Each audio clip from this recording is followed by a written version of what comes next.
Okay, Rich, I guess we could get started. Sure. Sure.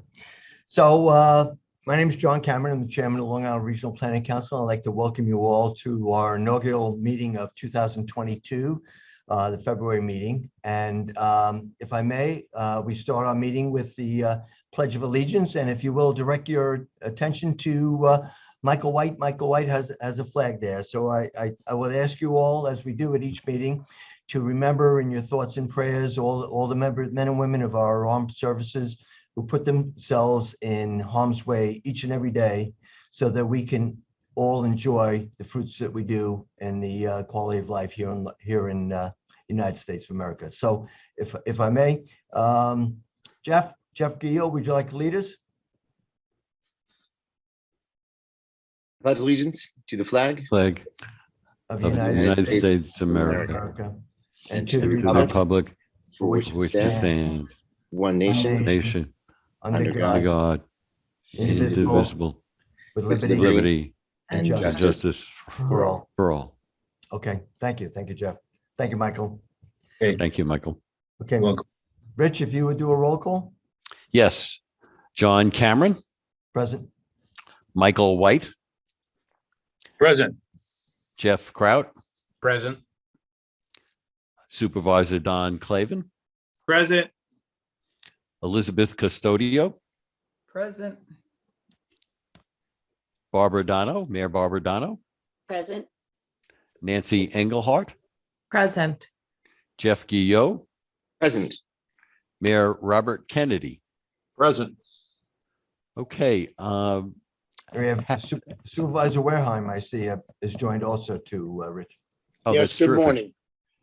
Ed, thank you so much for being with us, Supervisor. Good morning. And with that, we do have a quorum. So Great. why don't we just have Shay take a minute to explain for everyone on the meeting what the technology and the procedure is for Q&A. Great. Thanks, Rich. All right. Hello, folks. There are a few different ways to interact with us, ask questions, give us comments during today's meeting. Once we get to those portions of the event today, we're going to be taking written and verbal questions and comments down at the bottom of your screen. If you are on a computer or mobile, there's the Q&A button. You can click on that to type in your questions or comments. There's also going to be there is the raise hand button that you can click to send me a notification that you would like to speak. As those come in during the appropriate sessions, I will call on you by your name and let you know that you can unmute and that we will invite your question or comment. If you are dialing in by telephone, you can press *9 to send me that same notification that you would like to speak, and I will call you by the last 3 digits of your phone number. Again, there's the Q&A button down at the bottom of your screen where you can type in a question or comment, the raise hand button, or *9 if you are on the telephone. Okay, thanks, Shay. Thank you. The next order of business is the adoption of minutes from the October 14th, 2021 meeting. Okay, do I have a motion to accept? So moved. Barbara, seconded? I'll second. Okay. Go ahead, Jeff. Go ahead. Jeff on this one. Okay, any discussion? All in favor? Aye. Aye. Aye. Opposed? So moved. Next, Rich. Okay, this is our organization meeting, the first meeting of the year. And the next order of business would be the election of officers. At this time, I'd like to call upon Michael White to make a nomination. Thank you, Rich. So I want to say it's been a privilege to work with John Cameron for so many years on so many projects and initiatives. And I want to thank him on behalf of the council for his consistent commitment and dedication to the Long Island Regional Planning Council. And therefore, I would move that John continue to serve as chair of the Long Island Regional Planning Council. Thank you, Michael. Do we have a second? I second that, Rich. Okay, all in favor? Aye. Aye. Any opposed? John, congratulations and thank you. You've just been a terrific chair for all these years, and we're just delighted that you're willing to continue to serve. Thanks, Rich.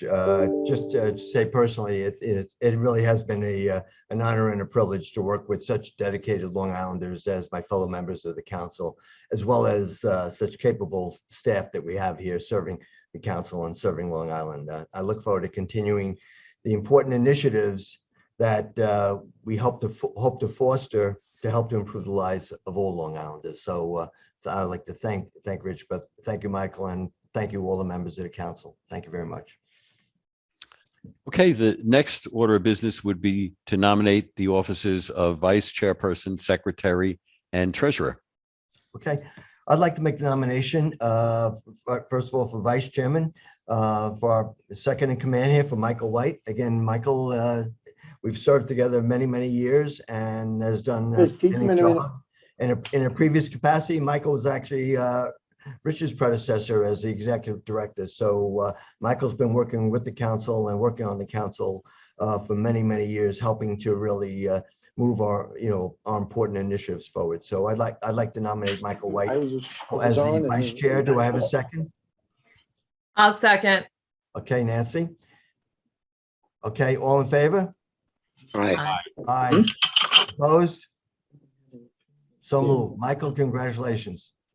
Thank you, John, and thank you all. As again, I said, it's a privilege to work with John and everyone on the council, and I will continue to do my best to do so. Thank you very much. Okay, thank you, Michael. Next, we have the position of secretary. Is Teresa on the call? Rich? I don't see her on the call, but I'm going to ask Liz to reach out to her. I was actually on a Zoom call with her earlier this morning, so Okay. let's see if we can make that connection. Okay, but in the meantime, we're still going to move forward with the vote. I nominate Teresa Sanders, who's also has served on the council for many, many years with us here. She's the president of the Urban League of Long Island, but she's helped to advance really, again, all the important initiatives that the councils look to foster. So I nominate Teresa Sanders as our secretary of the council. I would like to second that. Thank you, Michael. All in favor? Aye. Aye. Opposed? So moved. Okay, last member of the executive committee, we have Jeff Kraut. Jeff, I'd like to nominate as a treasurer. Jeff has served so capably here, bringing his expertise that he brings from Northwell and a career in finance, and has really dedicated himself here to the council and to advancing again all these important initiatives that we move forward with here on the council. So again, it's a pleasure and a privilege having Jeff on the council. I'd like to nominate him again to continue as our treasurer. Do I have a second? Second. Barbara? Okay. All in favor? Aye. Aye. So moved. Jeff? Thank you so Welcome. much. And like everybody else, it's, let's get back to work, and it's an honor working with all of the dedicated people on the council. Thanks so much, Jeff. Really, same here. Okay, Rich, next on the agenda. Yeah, let me just take this opportunity to thank all the officers and all the members of the council. For those folks that may be tuning in for the first time, all the members of the council are volunteers, and we really appreciate them taking the time to be with us day in and day out and working on these issues with us. This morning, we're delighted to have a presentation, Envision Plum Island Preserve, and we have two distinguished individuals to do that presentation. Louise Harrison, the New York Natural Areas Coordinator for Save the Sound. Louise is a conservation biologist who has served on Long Island in federal, New York State, and Suffolk County agencies, as well as in leadership and consulting positions for not-for-profit environmental organizations. She has led task forces, community coalitions in protecting open space. She co-chaired a broad community movement that saved Stony Brook's last forest. She has extensive field experience working in Long Island's coastal communities and natural ecosystems, and has received numerous awards for open space preservation efforts. We also have joining us Bob DeLuca. Bob has served as president and CEO of the Group for East End since 1992.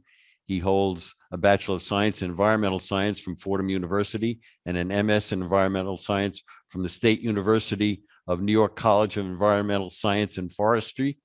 Prior to joining the group, Bob worked both as a biologist and senior environmental analyst with Suffolk County Office of Ecology and taught environmental advocacy and policy as an adjunct professor at Long Island University, Southampton for over 15 years.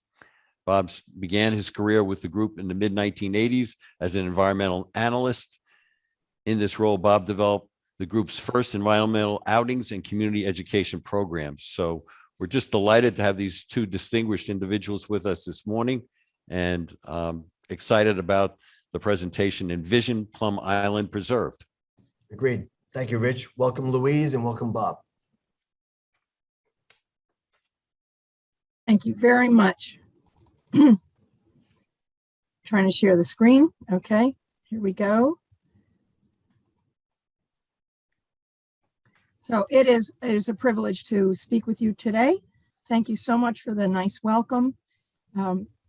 We're going to be talking about the attributes of Plum Island and why we're excited about Plum Island and have been trying to preserve it for years now.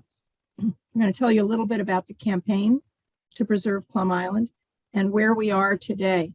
We think we might be close to achieving this vision of Plum Island preserved. So I just make a remark about this artwork right now. This is by Scott Bluedorn, who's an artist in East Hampton. And you will also see some pen and ink drawings by him in the presentation today. Evocative of the Native American concept of land arising on the back of a turtle. We know the most charismatic animal at Plum Island is the harbor seal. So this is very apt, and we love this drawing.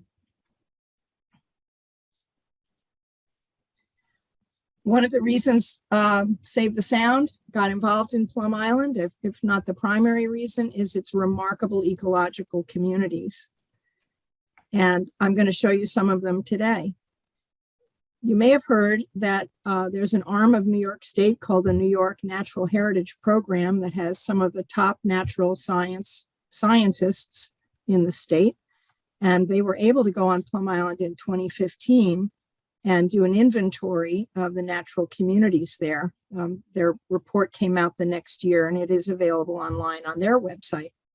They identified that there were at least 5 significant natural ecological communities on Plum Island, and I'm going to show you some of them now. This first on the left has both of them, the maritime beaches and the maritime dunes. The maritime dunes ecosystem at Plum Island is nearly 100 acres, and it's unspoiled and remarkably beautiful. The maritime bluffs at Plum Island are extensive, in some places 70 feet high, also unspoiled, and no houses at the top of them ready to teeter into the waterways. Very rare around Plum Island are the marine rocky intertidal shores. And here you see one of the New York Natural Heritage Program scientists doing an inventory of the plant life there. And you probably know, or you may have heard, that submerged aquatic vegetation like eelgrass is becoming increasingly rare worldwide. And we are aware that there are at least 3 marine eelgrass meadows at Plum Island.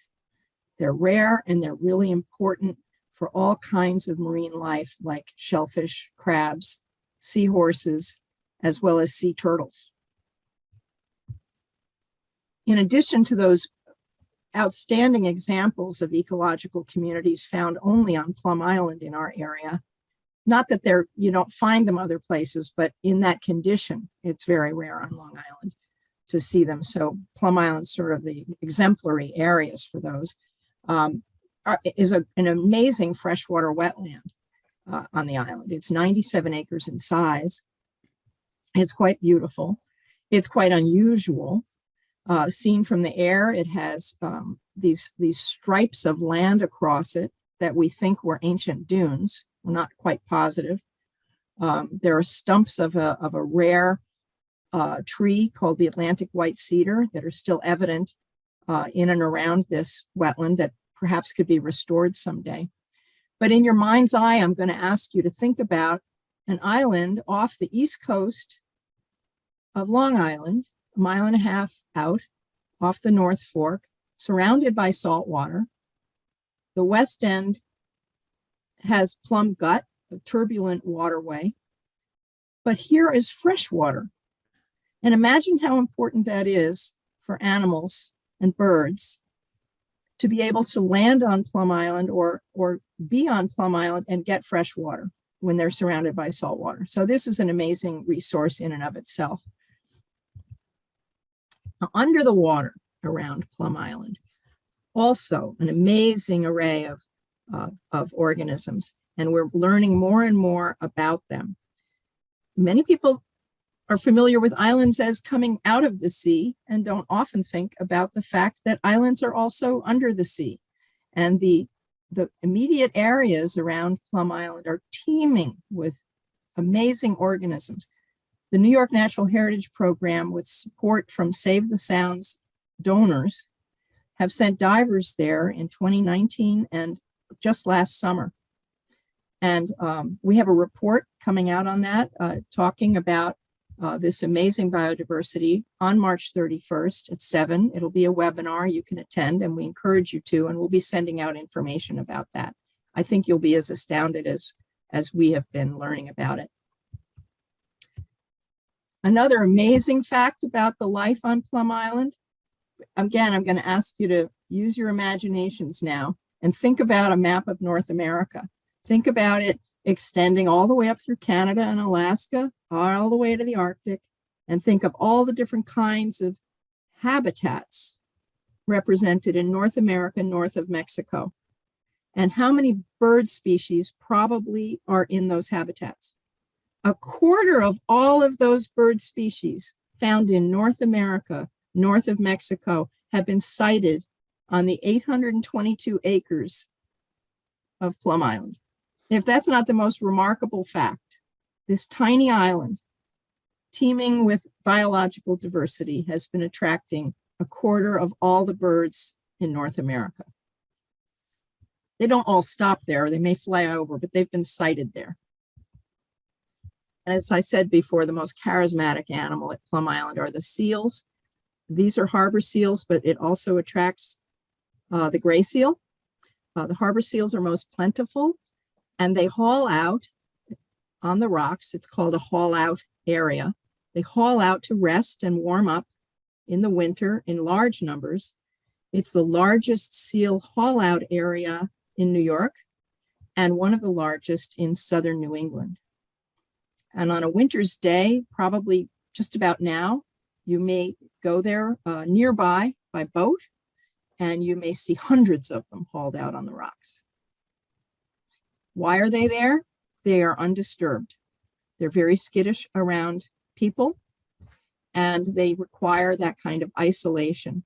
The gray seals have even been having pups at Plum Island, which is amazing.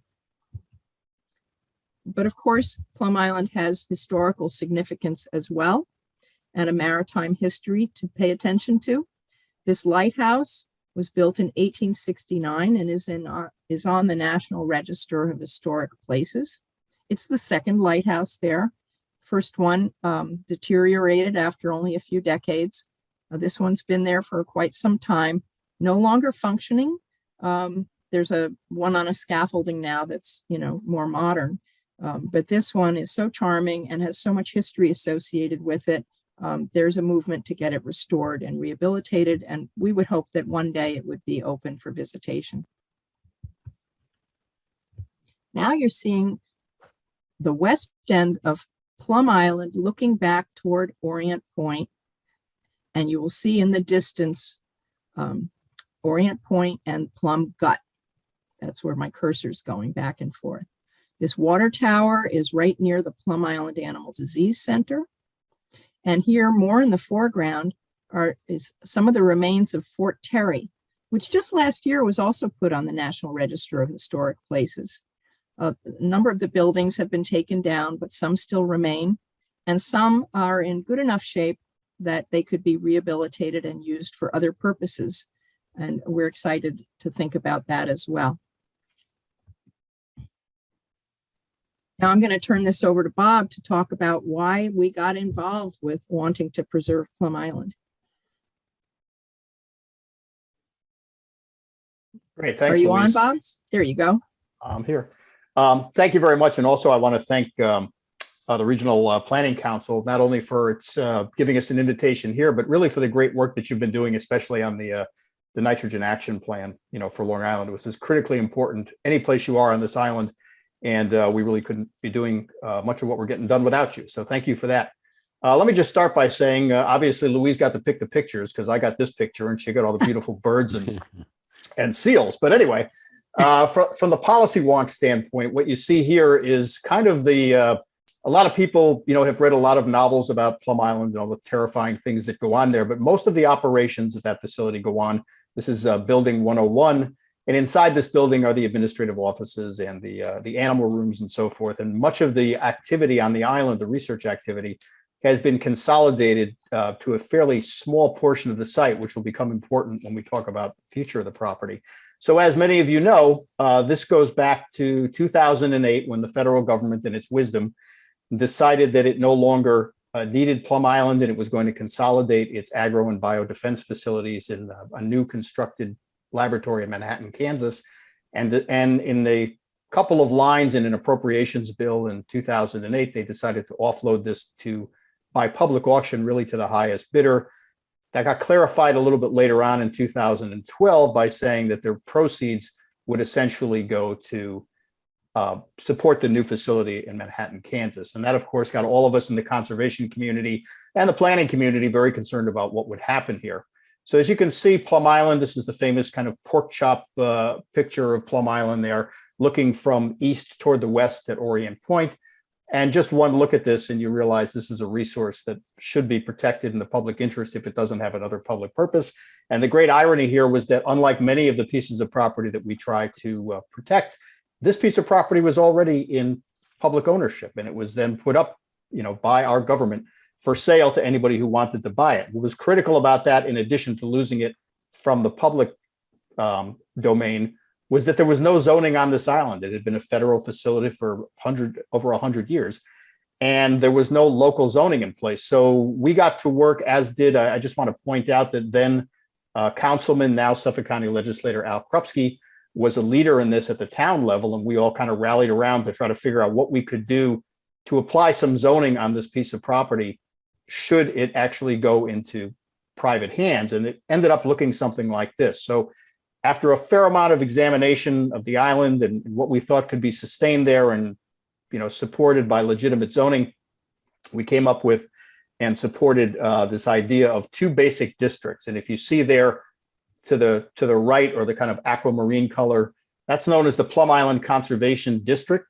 The purpose of that district was to preserve the integrity and the regionally significant natural and historic resources of Plum Island for public benefit. And that chunk is about 650 acres in size. The activities that would be allowed there were restricted to either a nature preserve, a public park, an education facility, a museum housed in one of the historic structures, and the possibility of a small solar array capable of supporting any of the activities on the island. And that was it. So nothing else could be built there. And one of the goals we had was to diminish the cash value of the island to speculators, and also what those speculators might do with it. We also thought that might have some effect in terms of the federal government's interest in trying to turn this thing into a lottery ticket. And my limited experience in Washington suggests that, there were people sitting around who figured, look at this island out in the Hamptons. I'm sure somebody will buy it for $10 billion. And, who knows, maybe they were right. But in any case, that was probably the thinking. So a large part of the island was really always would be protected in this new zoning category. And the second part of the zoning, which was the Plum Island Research District, that's the purple area, and it's about 180 acres or so. The purpose of that really was to encourage the use of this already developed portion of the site for research and educational opportunities, and to provide some quality employment opportunities that would preserve, while preserving the island's natural, historic, and scenic resources. So there was an effort there to understand that the adaptive reuse, and by the way, there were multiple millions of dollars were spent reconstructing the facility after 9/11 to make it safer and more secure and to upgrade a number of the things that were going on there. But nonetheless, in Department of Homeland Security's mind, they wanted to consolidate everything out in Kansas, which is what they did. And another part of the property, which some people forget, is this roughly 9 to 10 acre piece of property, which serves as the ferry district, or the ferry dock rather, for the access to Plum Island. That piece of property took a little bit more thinking about in terms of what to do with it. Those other changes were made back in 2013, in August of 2013. And this piece of property had been looked at. There is already some marine zoning in the town of Southold, but that marine zoning allows multiple primary uses. And there was concern about if that zoning was changed, we'd be creating a number of non-conforming uses. So the town board basically said, we're going to do a whole new thing here. And that whole new thing is going to be a Marine 3 district that applies specifically to this piece of property. And all that would be allowed there under the new zoning is a campus style research lab without any would be the ferry service to Plum Island. That's the only thing. What's there now is what would continue to be there, with the one exception being the possibility of a museum or a public meeting space in the existing building that's on the site. And that secured the future of this facility, retaining its marine access to Plum Island without the risk of more commercialization, commercial ferry traffic, marinas, what have you, which was of great concern to the people that live out in Orient, as well as other people on the North Fork. The whole reason this was done was as a major backstop in the event that the conservation efforts that Louise was describing would not come to fruition. We wanted to make sure that there was some way to have a backstop if this fell into private hands. And Louise, if you could advance to the next one. Part of that plan also included creating one of the largest intrastate conservation coalitions that I'm aware of. And right now, there's over 118, or there is 118 regional and national organizations involved, ranging from smaller organizations like mine to large organizations like National Audubon, Sierra, and various organizations that have a footprint in DC. And that, of course, was very helpful in terms of finding the strategic partners that we would need, and also telling our story to people who would listen and have access to leadership in Washington. And that's been an ongoing process, both in terms of, just calling attention to the issue, as you can see here, getting out there, getting people familiar with the island, as well as visits down to Washington, where we met with congressional leaders. And one of the things that came out of the meeting in Washington is really relevant to the second part of this presentation, which is, I think in general, the congressional leadership from New York and Connecticut was very supportive of doing something other than just flipping the property as a piece of real estate. But what they said was, you all are going to have to do more. You're going to have to do a little bit more about figuring out what are we going to do with this thing and who's going to manage it.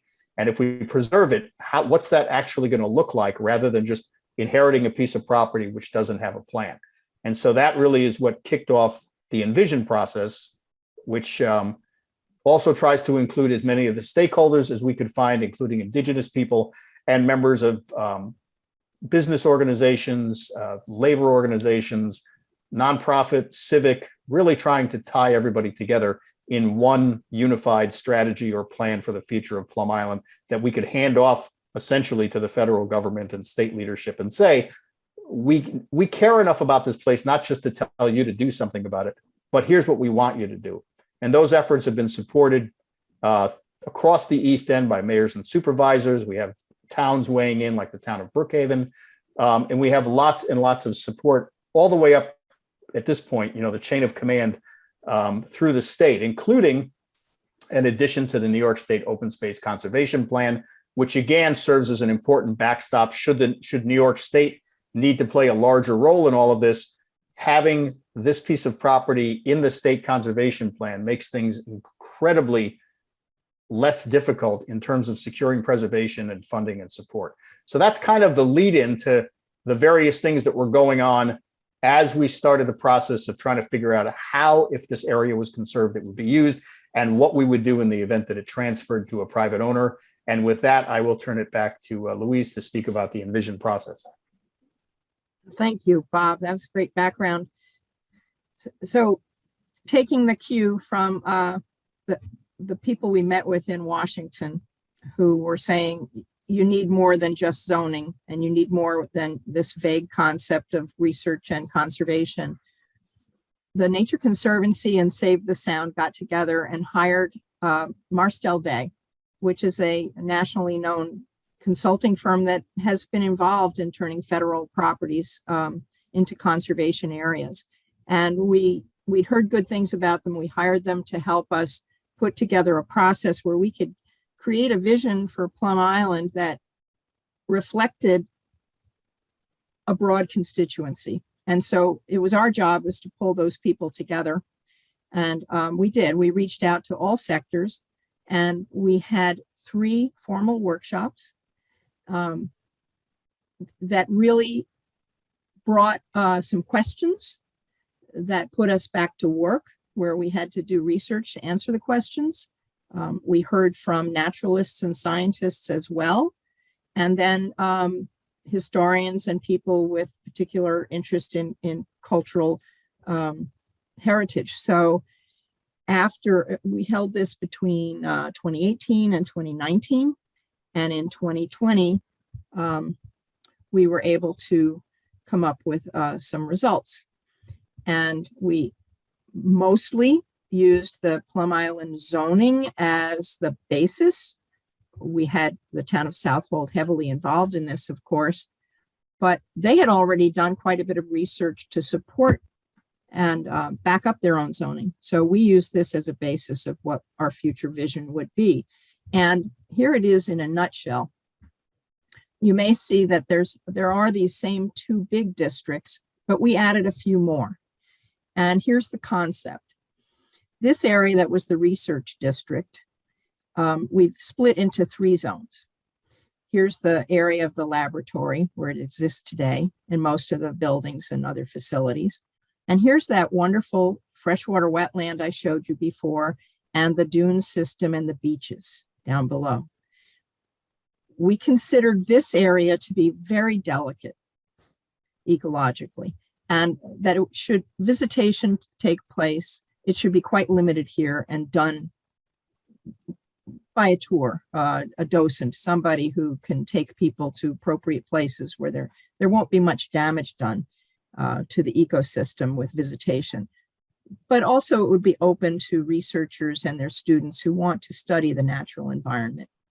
This area by the lighthouse should have a zone of its own to somehow cordon off activities that might take place at the lab or some future research facility here and allow for some visitation to separate out those activities. By the way, this is the harbor area where the boats, the ferries come and go to Plum Island.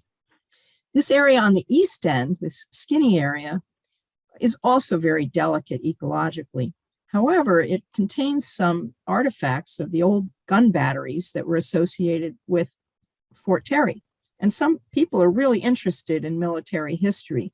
And particularly that this is a National Historic Register site is no joke because it's unique in the nation. Some people who are expert in that type of study, and in particular, we have the Coast Defense Study Group as part of our coalition and steering committee. They said that there are elements in Fort Terry that really are unique in the nation. So people will want to see it. And maybe they can go on a tour, guided tour of this East End and see some of the old gun batteries. This central portion we see as sort of the most durable. This is where the old parade grounds are that you see here in yellow. They've been trampled for years, right? With military exercises. The buildings are here.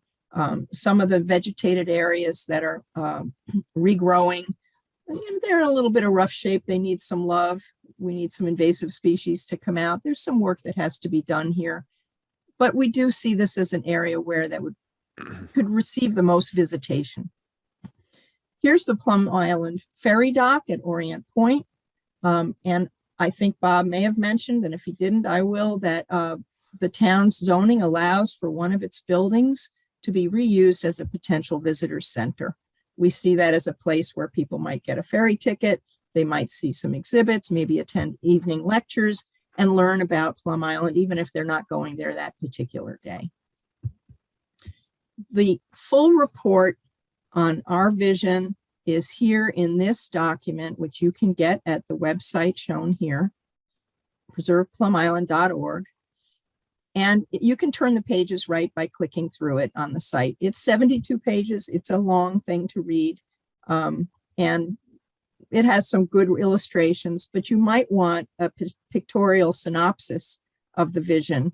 And that's available on this side, this brochure, which you can also click through. And this contains a slightly updated version for us because things have changed. I'll go through that in a moment.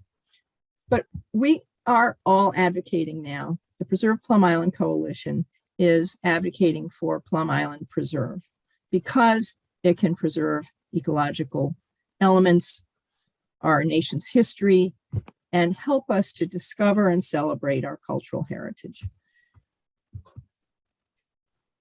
One of the things that came out of that report and our vision quest was a strong recommendation to create Friends of Plum Island as a 501c3 that could help support future activities at Plum Island, knowing that we are hoping to keep this in public hands and that public agencies often are strapped for funds. Wouldn't it be great to have some private money available that can support future activities? And we've gone ahead and we've created this 501c3 just this year. Here's the vision encapsulated. Again, you can get more of it out of the report that has these various elements. And in keeping with what the town of Southold had hoped for, keeping jobs available on Plum Island because of the loss of jobs when the lab leaves, we still see that as a possibility. Obviously, conservation, some sustainable tourism, and a potential museum, and some kind of research is still probably very viable there, even with a preserve concept. We don't know if the Animal Disease Center is really capable of being rehabbed into a new use, but the administration building probably is. And we have been hearing in the last few years some clamoring for a place to do climate research. Maybe it would even be a good pairing with Governor's Island, which is going to have a global climate research center there.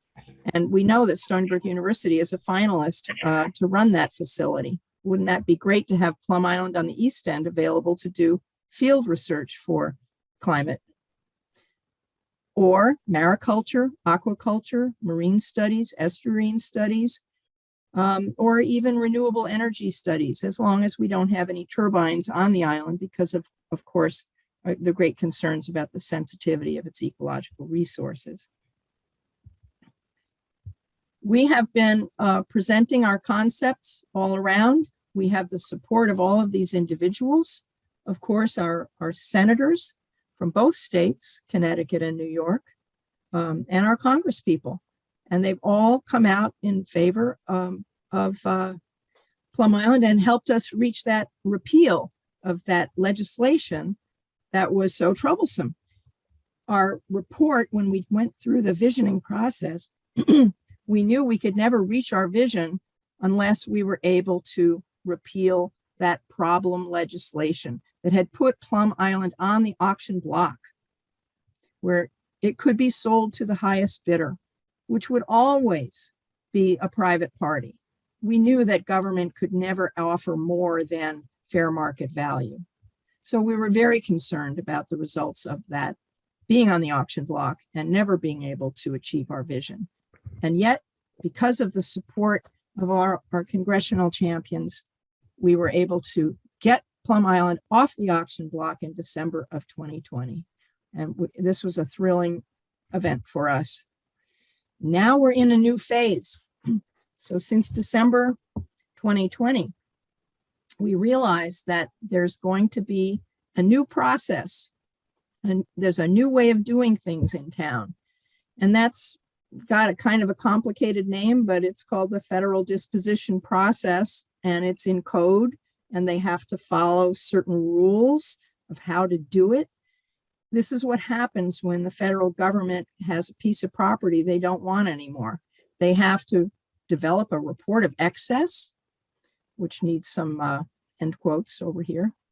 And they have to then deliver that report of excess to the General Services Administration, which acts like the realtor for the federal government.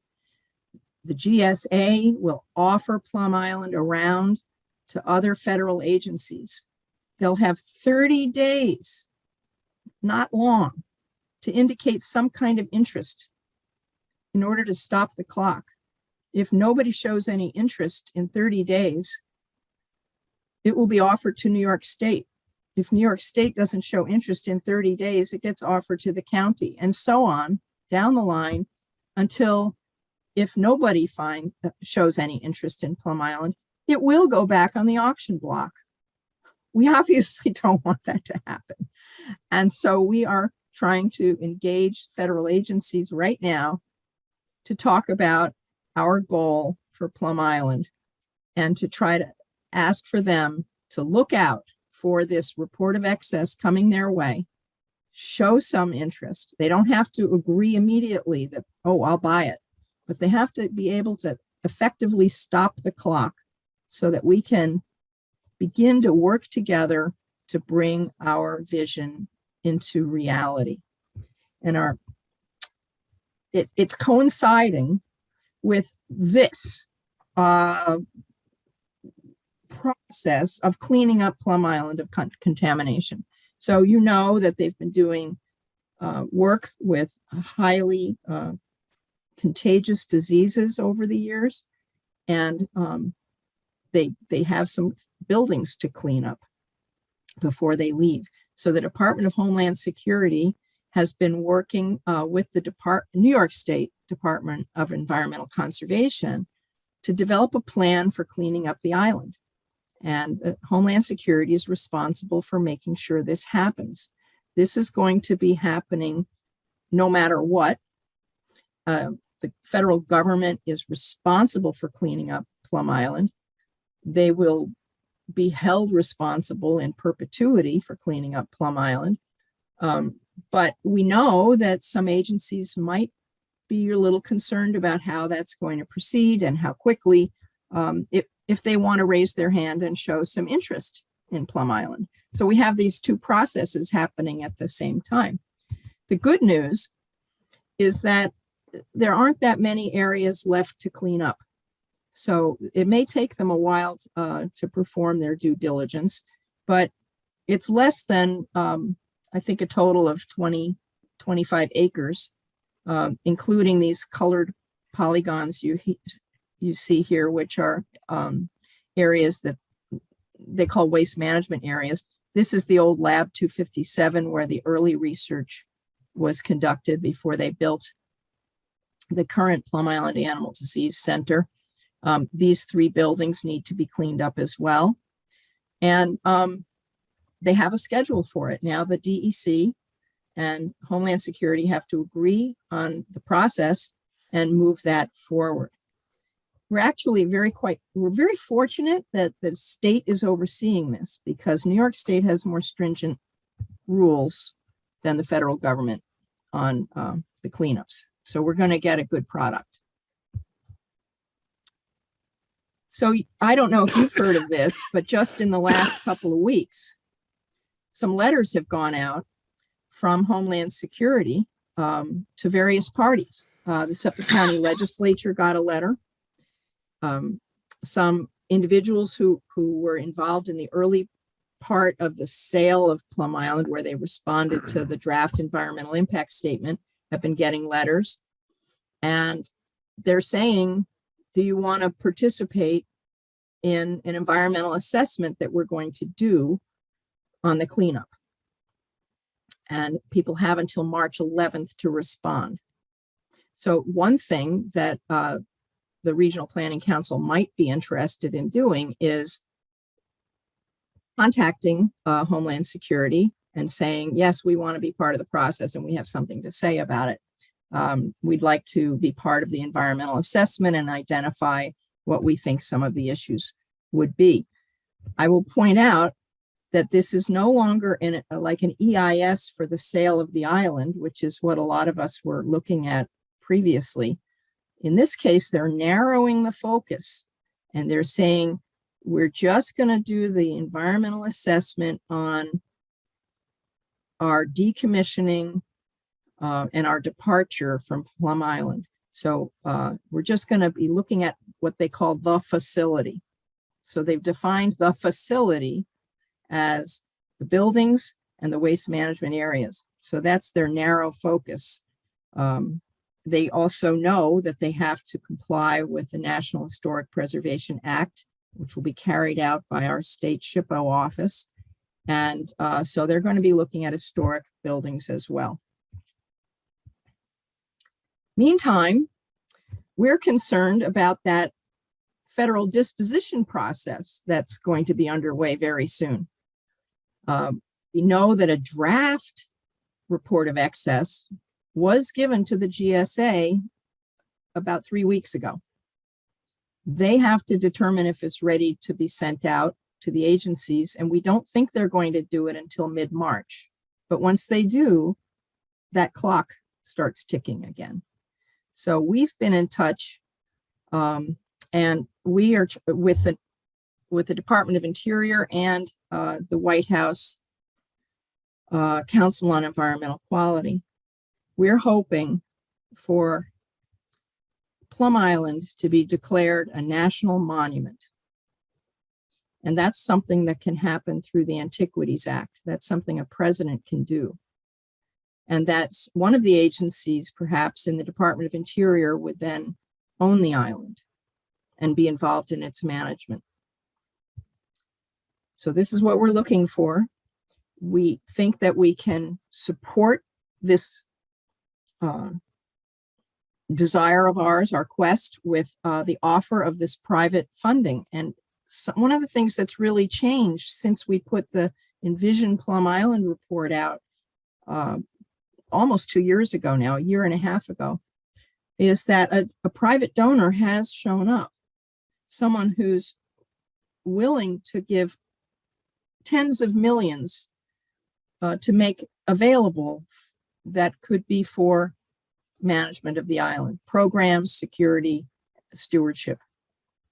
Another thing, of course, that's changed since we put out the Envision Plum Island report, where we wanted New York to be the owner of Plum Island, is that the repeal took place, the repeal of that legislation.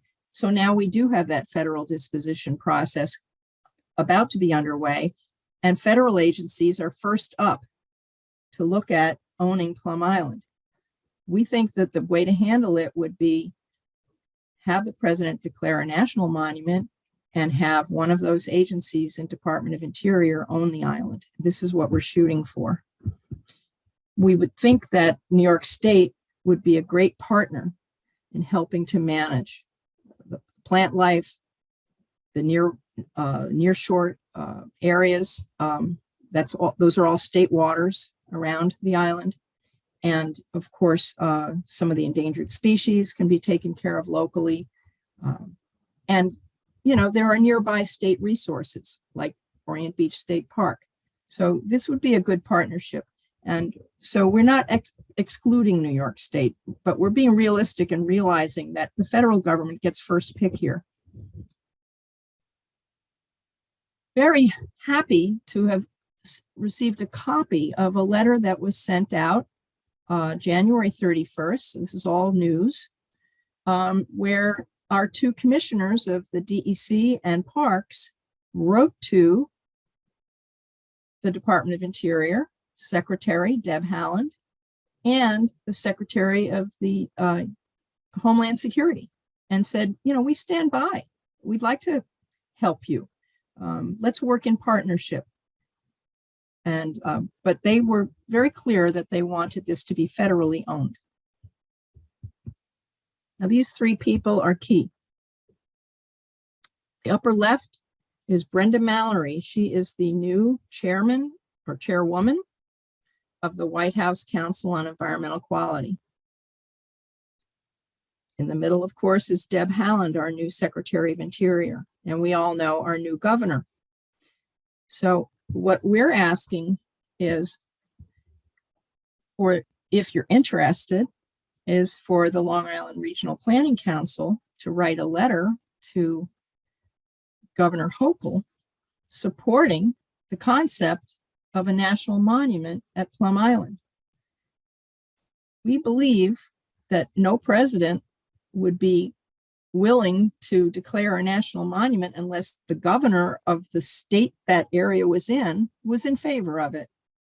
And so we think that it would be appropriate for Governor Hochul to write to President Biden or Brenda Mallory and ask for a national monument at Plum Island. And we'd love your help on that. We believe that Brenda Mallory would be working with Deb Haaland to make it happen. So we're looking forward to a day when Plum Island can be preserved. And we do believe it's a vision that is feasible. And we know it's a vision with broad support. Bob and I and the other organizations that have been in the Preserve Plum Island Coalition since 2012, for the last 10 years, have been hearing nobody say they're not in favor of Plum Island. So in other words, everybody we believe is in favor of saving Plum Island and preserving it for environmental purposes, to preserve historical elements there, and to discover and celebrate our shared cultural heritage.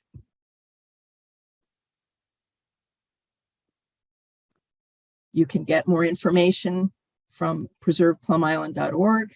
You can always contact me or Bob with questions. We'll be here at the end of this presentation, of course. And if your organization or the Long Island Regional Planning Council would like to join the Preserve Plum Island Coalition, all you have to do is say you agree with our mission and you're part of us, and we'll have you shown on a website too. We'd like to thank you very much for all the time you've given us today and listening so patiently. Thank you, Louise. And thank you, Bob, for a very informative presentation. I think for many of us, we know a little bit about Plum Island, but not enough. And I think this slide presentation, I think, has shown the beauty of it and the potential that could be there. I believe there probably are a number of questions that the council members may have, and I know we do have some audience members who have some questions. And before we take up any votes or any resolutions, I'd like to first ask other members of the council questions. Jeff. I have, John. Yes. Okay, Jeff. Okay. So, Louise, wonderful presentation, because you answered a lot of the questions along the way. And I had a family member who worked in the animal disease facility many, many years ago. So I have, other than the Nelson DeMille book, we have a lot of stories about Plum Island, and I always felt we were cheated by not being able to step foot on that island for many, many years. So I understand the importance of the National Monument. The Antiquities Act is the #1 way to do it. What would be #2 if that didn't come to fruition? Well, we're trying to be realistic about a process that we have very little control over. There is this federal disposition process. Right. The GSA is going to be offering Plum Island to other federal agencies. That's happening. So we're trying to involve ourselves in that process by advocating while the process is going on. I understand that, but if the Department of Interior passes, right, it will be offered to New York. Yeah, so you would say if you lost that advocacy action, yes, the next advocacy, it's kind of, where do you pull back the defenses to, or the offenses to, and it would be right. New York State. Well, New York State would be the next one offered, and we would we would be begging them at that point. Well, it terrible thing if we lost the opportunity to preserve the space. That's the issue. And then, everybody passed. Why would New York State, you said, we need the governor to support right to the secretary. Why would the governor not do this? I can't imagine. Yeah, okay. I just want to see if there was a reason why New York State would, if the Equities Act was invoked, does then it come back under federal zoning and the town has no zoning responsibilities or authority? Once you give it back to the federal government ownership, then does it negate all the zoning work you guys did? Jeff, we did no zoning work, but the town of Southold did. Yeah, Right. Well, And that's this what I'm is- asking. Does it? Right, Jeff. Yeah. Does So- it validate that?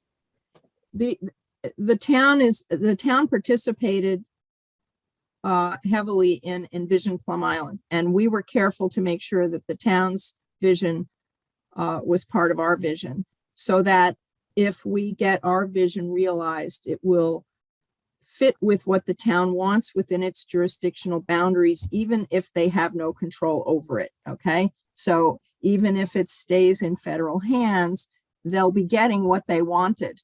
They may not have the same kinds of jobs there, but there would be some jobs available.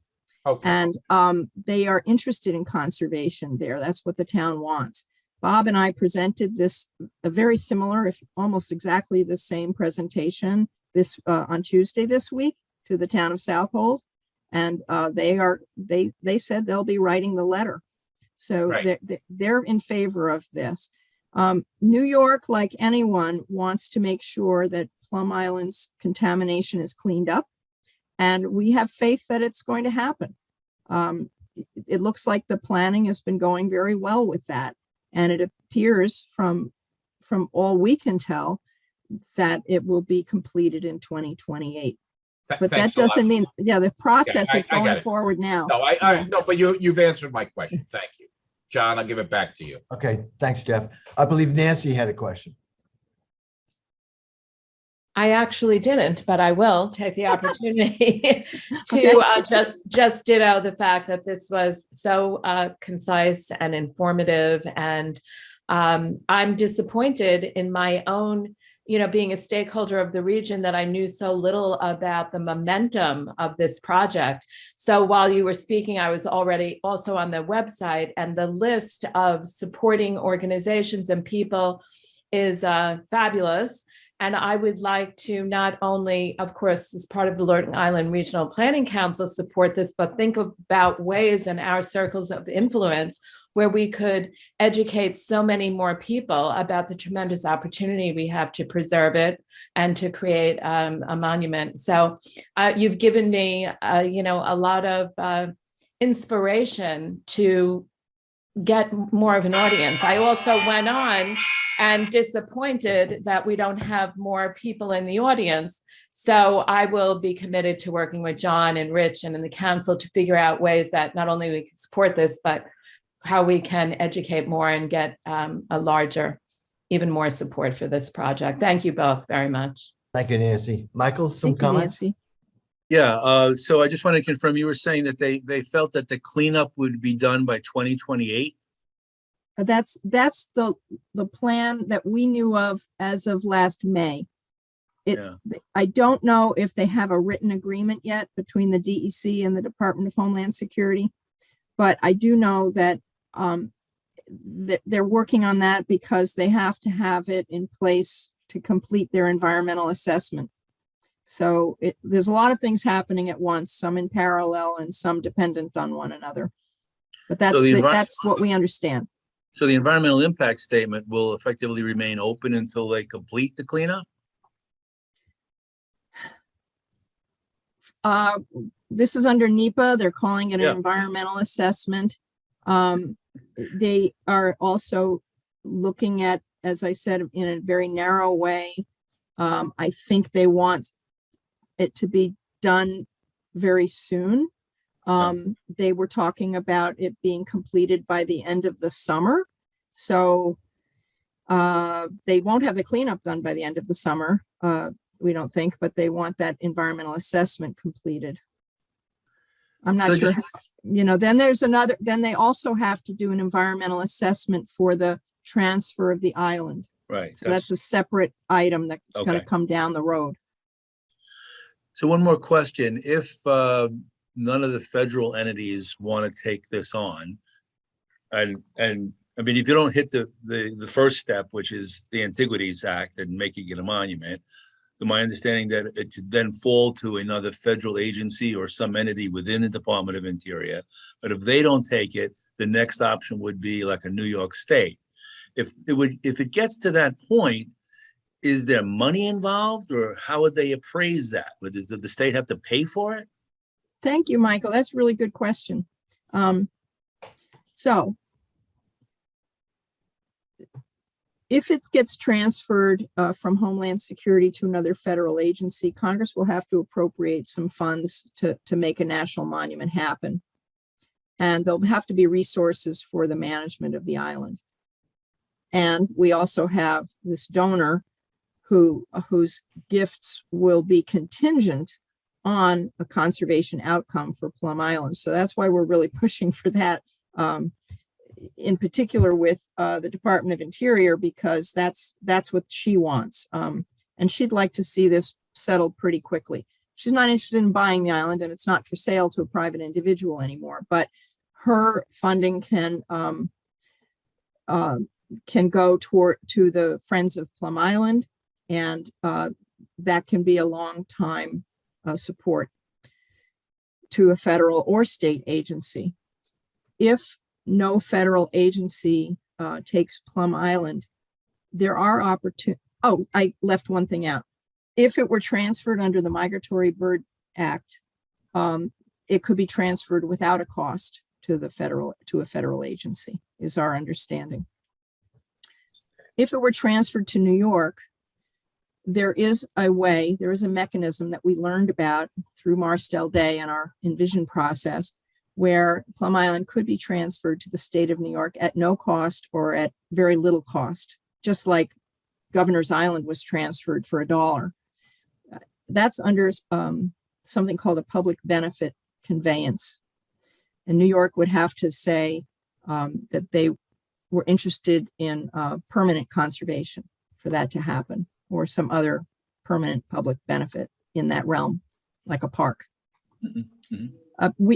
We really think that this is possible at the federal level, and this is what we're aiming for now. So I don't want to get too involved with this idea of New York. I don't think New York is standing ready to say yes to Plum Island if this came before them this year.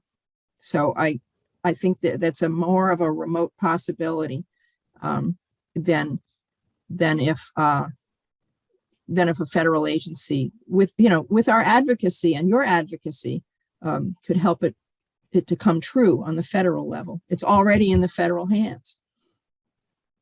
Thank you. Thank you very much. Great. Great presentation. Great. Any other questions from the council? Okay. Rich, I see we have some questions from the audience. Would you mind reading them and see if we can get some answers? Yeah, why don't we have Shay handle that for us? Okay, fine. Hi, folks. Just to review, and it's some reminders, the meeting is being recorded. So any questions or comments that you provide to us today will be a part of that recording. If you would like to write in a question to us today, you can click or tap the Q&A button, which on the computer is going to be down at the bottom of your screen. If you'd like to speak your question or comment aloud, you can click or tap the raise hand button. That'll send me a notification that you would like to speak. And as those hand raises come in the order that they come in, I will call on you by your name and invite you to unmute your mic. If you are calling in by telephone, you can send me that same notification by hitting *9, and I will call you by the last 3 digits of your phone number. Okay, this is Louise. I see that one of the questions came in from the Preserve Plum Island Coalition spokesperson, John Turner. I wonder if you would let him speak first. He was one of the founders of the Preserve Plum Island Coalition. Absolutely, Louise. We know John very well, and another one of our outstanding environmental professionals. John, if you wouldn't mind. Yes, so we do have actually just a written question from John, and also we can. Can you allow him to speak, Shay? John Turner? Open his mic. Yes. John, if you would like to speak, please Very do. good. You can. He's active now. John? Yeah, hi, can you hear me? Yes, we can, John. Hi, John. I want to thank the council as well as Bob and Louise, and certainly thank Louise and Bob for a just an absolute bang up presentation. Very, very detailed and comprehensive, and hopefully it appears addressed pretty much all your questions and concerns relating to Plum Island. I don't really have much to add. I did just make the one reference to there's a wonderful book that is available that if you want to learn more about, particularly the history and historic resources of Plum Island, that you may want to look at. And that's called A World Unto Itself. The primary author being Ruth Ann Bramson. That came out several years ago, and didn't realize how colorful a history Plum Island has had until we got involved and reading that book. So I just wanted to bring that to your attention, and to merely say that, it was really back in 2009, actually, when Bob, Louise, and I and some others first got wind of the federal legislation to put Plum Island on a path to be disposed of, and was of course great concern to us. One of the hallmarks of living on Long Island is the government that's been very responsive about preserving natural resources and preserving open space. And again, that's been reflected by the values and the actions of the council.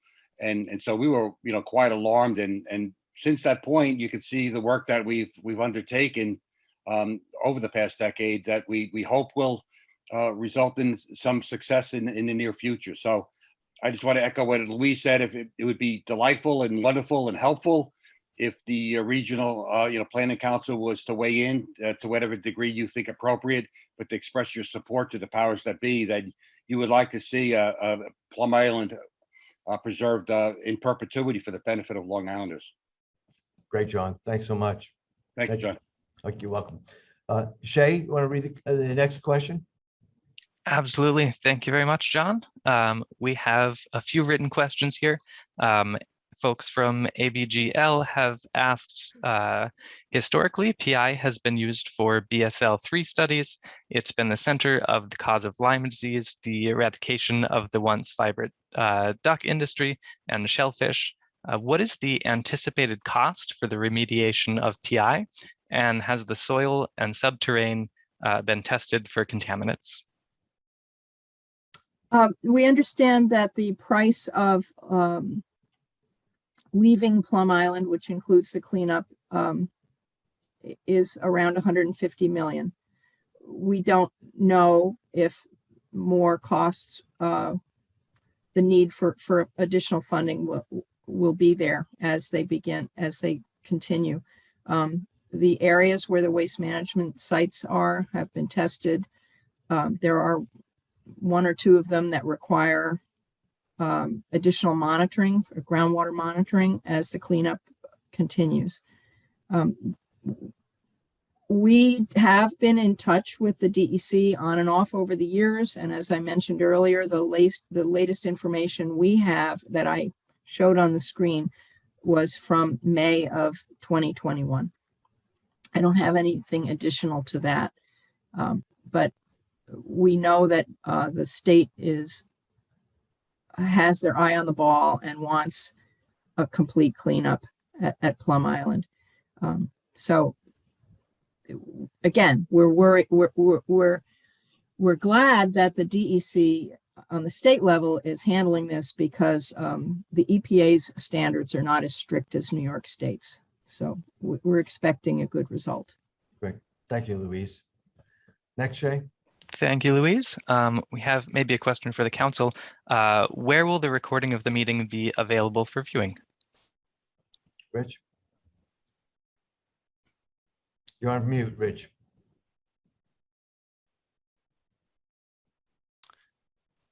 Yes, we'll get from VHB a recording of the meeting and we'll make it available on our website. Thank you. Next one, Shay. Good. All right. So Joanne Cirigliano asks, is it possible to include invasive species removal as part of the outdoor remediation work? Well, we would hope so. It certainly was a recommendation that came through our scientists and naturalists during the Envision Plum Island process. And any of those of us who've been on the island have seen invasive species and know that they need to be eradicated and the island managed so that they don't return. The management plan for Plum Island will arise from its designation. So if, for instance, this becomes a national monument, the proclamation of a national monument will say why the island is important. And hopefully it will say it's a national monument because of its high conservation values, its historic elements, and people's cultural heritage that's attached to the island. At that point, a management planning needs to begin. We believe that the coalition is not going to go away. Joy, you and others will all be having chances to weigh in. There'll be a public process, again, for management planning. And we also have collected a lot of the input that we got from the scientists and naturalists during Envision Plum Island, and we'll be offering that up again and trying to get them re-engaged. So we hope that you'll be part of that process in the future. Great, thanks, Louise. Next, Shay. All right. Rob Buchanan asks, what are the possibilities for interim public access to and recreational use of the island or parts of the island during the cleanup and transition process? Creating some opportunities for that could help build public support for preservation as a national monument or state park. Well, I totally agree with you, but that may not be the point of view of the Department of Homeland Security, particularly as they do the cleanup. There was public access, believe it or not, and a number of people were able to get there until 2018. I'm not sure when it began, but I know I first went there in 2010. So at least for some period of time, people could get to the island, and Homeland Security took people on tours. You had a chance to stand at the top of the bluffs and look down on the seals, like they were right here on these rocks, and you could stand there and look at them. You got to see some of the gun batteries, and you also were able to listen to a presentation about the work that they did there, which was really very interesting. And we came away with this sense that the animal disease research that was done at Plum Island was really globally significant, where they created vaccines against foot and mouth disease that have been distributed worldwide. The Plum Island Animal Disease Center itself is of historic significance. But they cut those tours off in 2018. And purportedly it was to begin cleanup activities. I agree. It would be great to have some access and continue the support of people who've never been there before and see how we can expand the public comment on this. But I think it's probably going to remain off limits. Right. Thank you, Louise. Next, Shay. Thank you, Louise. Vera Chinese asks, can you tell us how many other governments or groups have indicated that they'll be sending letters of support to the governor? Well, we've just begun this kind of outreach. So at this point, I don't want to speak for any other people. I can tell you that we've made requests, and I don't know that any letters have gone out. So I'm reluctant to speak on behalf of a government entity. Understood. But we are going to continue to ask. Thank you. Okay. All right. The folks from earlier from ABGL say that their name is Marty Glennon, and they asked again, what are there other plans to repurpose the ferry systems for from Orient Point or New London? I don't know the answer to that. You did bring up an issue, however, that I did not mention earlier, which is that although there's a definition of the facility, which I mentioned earlier as being the buildings associated with Plum Island Animal Disease Center and the waste management areas, there's another definition of something called the property. And the property includes Plum Island, 3 ferries, and the Orient Point Ferry facility, as well as the cable crossing from the very tip of Orient Point. That's all part of a package that will be transferred together. It was actually a condition placed on the agreement for the repeal in December 2020, the repeal of the sale. So when that deal was worked out, they said all of those items have to be transferred together. So Plum Island comes with 3 ferries, and one of them is brand new as far as we know. How those details get worked out for the ferry travel to and from Plum Island is going to depend on its future uses. And, those are details we can't easily predict, but there are all these possibilities and options. Great, thanks. We actually, Shay, we have a couple of comments in support and complimenting the presentation, both from Suffolk County Legislator Al Krupski as well as some other individuals. But one last question, if I may, from Joyanne, if you'll read that, Shay. Yes, Joanne asks, will deer management be part of the management plan? We are expecting that it would have to be. And the reason for that is right now deer cannot coexist with the activities on Plum Island. They're hoofed animals capable of carrying foot and mouth disease to the mainland because deer swim. So if they get to Plum Island, they're disposed of rather rapidly. The part of the management of the current facility is to not allow deer on the island, but things will change when deer can swim to the island again. And so that would have to be part of a future plan and future management planning. But once again, we don't have any say on that at this point, but we know in our broad coalition, we have a lot of people who are going to want to participate. And mentioning Al Krupski, we're indebted to the early work that you've done, Al, and thankful. And we know that a lot of this movement arose from your early advocacy for this gem in Southold. Thank you. Okay. Thank you, Louise. All right. That ends all the comments and questions we have from the council and the audience.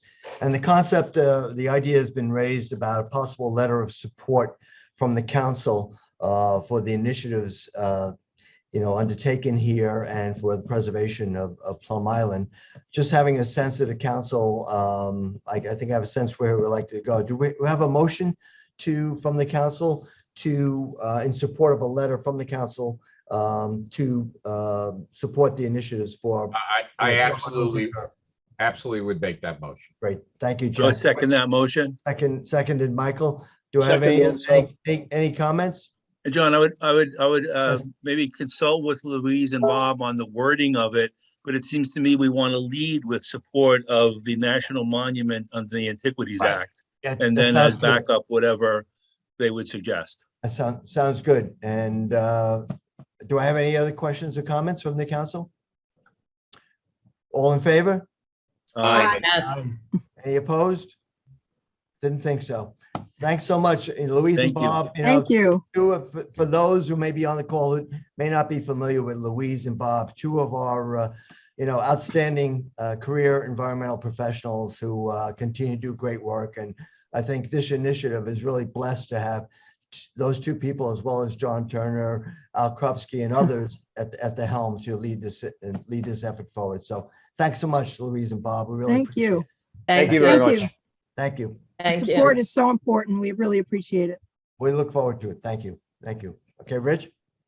Okay, we get to the business portion of the meeting. Resolution 2022-101 authorizes an agreement with Long Island Financial Management Services to perform an audit of the council for the year 2021. They have performed the audit for the past 5 years. The audits were completed in a timely and professional manner, all approved by the council. The executive committee recommends that the council retain them for the audit for this year or for 2021 for a fee not to exceed $13,000. Okay, do I have a motion to approve? Motion. Okay, Second. Elizabeth, seconded by Jeff. Jeff. Thank you. Discussion, Jeff, would you like to maybe give a little background on Well, this? I would just, and add Richard to add anything. I think we've been extraordinarily pleased with the work this group has done. Remember, they had to assist us with kind of doing multiple years. We had to catch up. That was a lot of work. They had some issues and we worked through them well. I think we have a very good working relationship that Rich and the staff have with them. And they have a high degree of accountability and independence where we've worked through issues with them. And we would recommend them to continue that relationship. And Rich, if I left anything out, please add to it. No, I think that covers it really well. We did have 3 years in the beginning that we had to catch up on. And we've had them now for 5 years. I think they're very thorough, very professional, and independent. I also mentioned they are an AICPA peer-reviewed certified accounting firm and also a certified woman-owned business, which we're always delighted when we can get a woman-owned business as a vendor for the LIRPC. Okay, thanks, Rich. Any other questions or comments from the council? Okay, that being said, we have a motion and a second. All in favor? Aye. Aye. Any opposed? So moved. Next, Rich.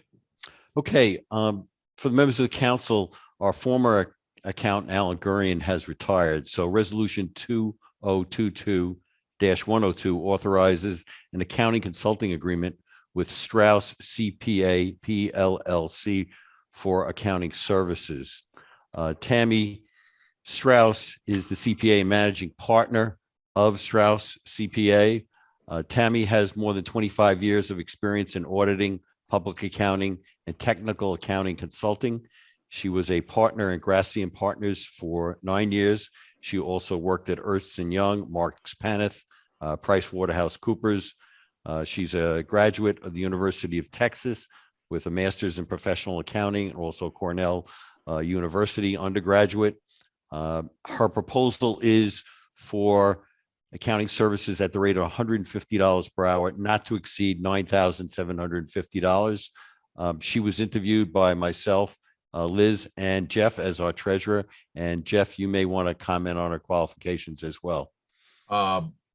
I had that pleasure of meeting with Tammy, and I would say this is an extraordinarily, almost overqualified for the work we have to do.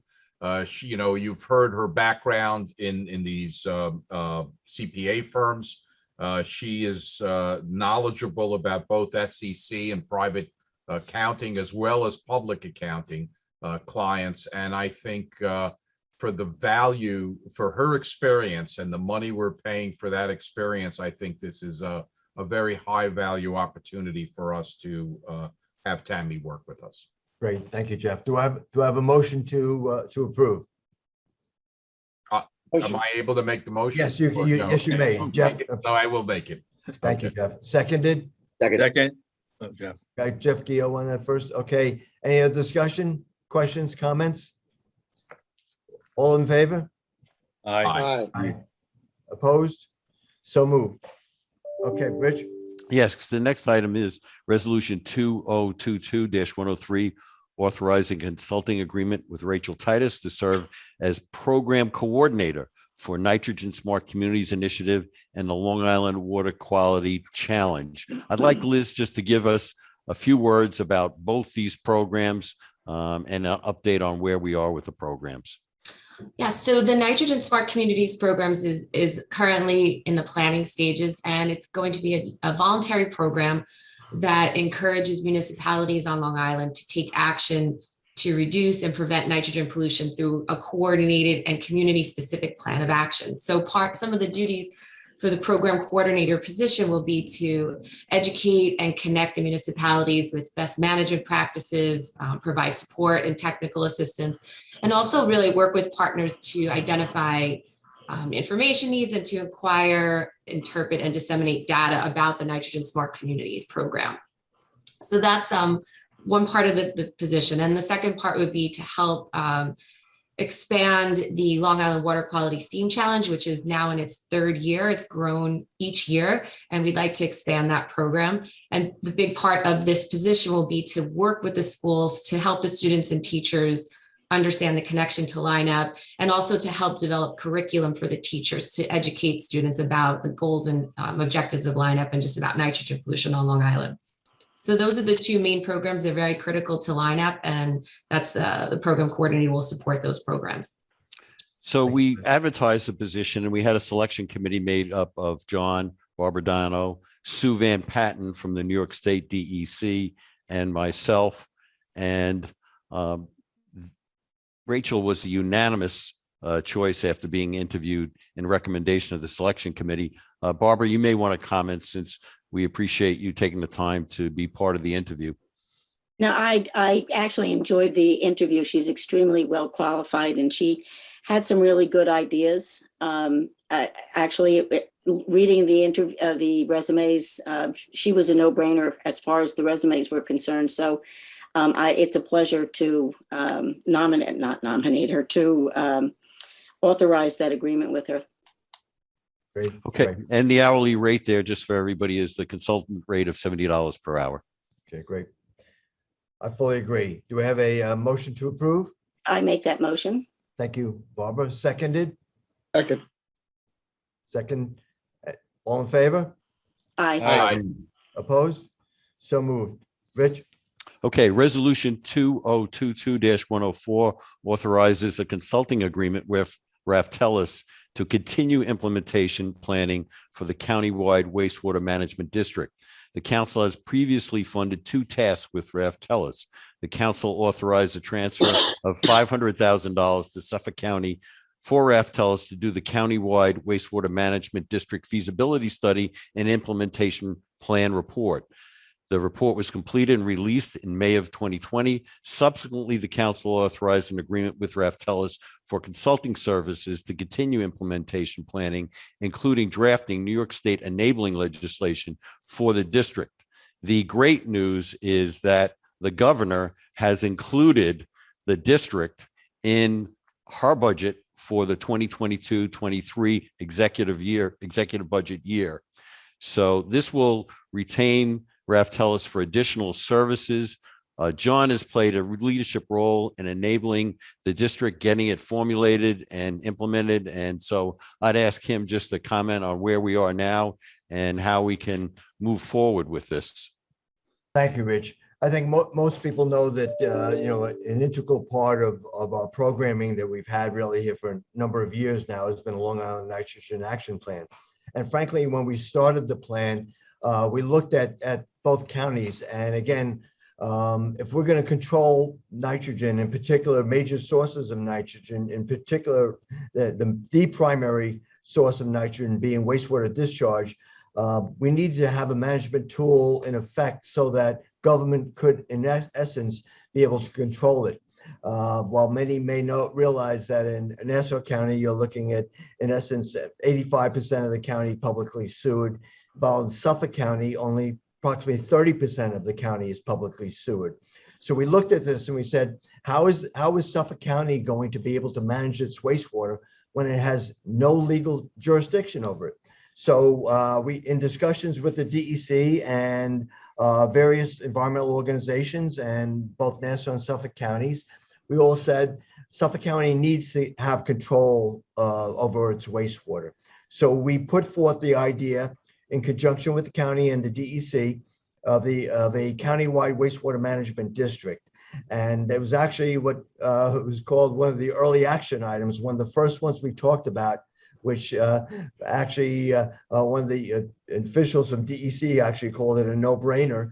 And we started that work probably 4 or 5 years ago. And so we worked with the county and we were able to get funding from DEC, and we appropriated that funding to Suffolk County to enable them to retain Raftellus. They went through a public procurement and selected them. And I have to say, there's a number of people on the call here who have been actively involved, as well as the environmental organizations, as well as business organizations. And Ralph Tellis did an excellent job. They really did an outstanding job. So based on that, we looked and said, well, how are we going to get this implemented? We needed state legislation to enable the county to put on a public referendum, put on the ballot referendum in November for the creation of a countywide wastewater management district. So Assemblyman Fred Thiel, another leading environmentalist on Long Island, actually took the challenge and ran with it up in Albany and was able to get it through the Assembly and the State Senate. And the governor has actually, as Rich has alluded to, has it in her budget to not only the creation of the district, but also the financial formula, which would include $5 per month per household, per discharge. Really, it's on the residential side, and commercial is different, in order to fund the program. And that's moving forward. It's going to go on the ballot in November for Suffolk County voters to decide if this is whether they want to control their own wastewater destiny or not. But we're really excited about it. The Planning Council has been a leader and champion, working with the environmental organizations, the business groups, as well as the county and DEC. And this would be a great win if we can get this done, because then the county can then look at trying to actually equalize over a number of years the disparity in sewer charges between the various sewer districts in the county. It will be able to actually do some bonding and increased bonding and more efficient bonding for capital projects. As we all know, the county has embarked upon the innovative alternative wastewater management program, where they're installing thousands of these INA systems in residential homes. And so this provides them, again, the vehicle to control their destiny. And I want to salute everybody, Rich and staff, Liz in particular, working very heavily on this lineup program. And Peter Scully has been the leader in Suffolk County, the Deputy County Executive for environmental programs. And we work closely with them, but this would be a great win for us. So I would strongly recommend that we move forward. And I'd like to make the motion that we approve this consulting contract with Ralph Tellis to move the program forward. Rich? Yeah, the only thing I'd add is that it's for $75,000. And as John mentioned, this is a critical time. Peter came to see John about it and myself. It's important that it gets passed in the budget. And then it's also very important that once it becomes a referendum, that it gets passed in Suffolk County. So this will be a great assistance to Suffolk County as they move forward to implement the program. Thank you. Do I have a second to the motion? I would second it. Okay, Michael. Any other discussion or comments from the council? John, I just want to say, I think the council and yourself have done a great job moving this initiative forward through the Line Out program. And I think that what you described is extremely important. So we know the nitrogen issue, we know the contaminant issues, we know sewers, but this initiative allows everyone in the county to be part of the solution. So I want to thank you. And I know we're going to do everything to advocate for this to happen. Great. Thank you, Michael. Any other questions or comments? Okay. All in favor? Yes. Aye. Aye. Any opposed? So moved. Thank you, everybody. Rich? Yes, thank you. Resolution 2022-105 approves the 2021 financial summary and the 2022 budget. The executive committee and the executive director have recommended approval of the documents. The 2021 financial summary includes under revenue funds reimbursed to the council for advances that we made when New York State put our grants on pause. So that was a very positive development in terms of revenue. Also, Suffolk County increased their allocation to us. Originally, they had reduced it. It went back to the original amount of $250,000. So you'll see that in the revenue for 2021. In the 2022 budget, the expenses include an allocation for the study of waterfront uses and zoning, which I'll mention in my report, as well as funds for potential projects for both counties. Okay, great. Do I have a motion to approve? So moved. Jeff, thank you very much. Our treasurer, seconded. Second. Ed Wareheim, thank you. Any other questions, comments from the council? All in favor? Aye. Aye. Aye. So moved. Rich? Okay, John, this resolution renews the contracts and extends the term of myself and Elizabeth Cole and Missy Leader. We included a summary of the work of the council in the items that were provided to all the council members. It's been recommended by the executive committee of the council. And with that, I don't think I'm going to say anything else except No, have my I think fingers crossed. maybe here, that's quite right. And I think we all know, and I'm going to have Jeff, our treasurer, comment on this, but I think we all know we're really blessed with an outstanding staff that has just done, yeoman's work here and advancing again the initiatives and important initiatives for Long Island. But Rich, Liz, Missy, we couldn't really ask for a better staff. So we made some modest adjustments for the salaries for this year. But Jeff, would you like to speak to this?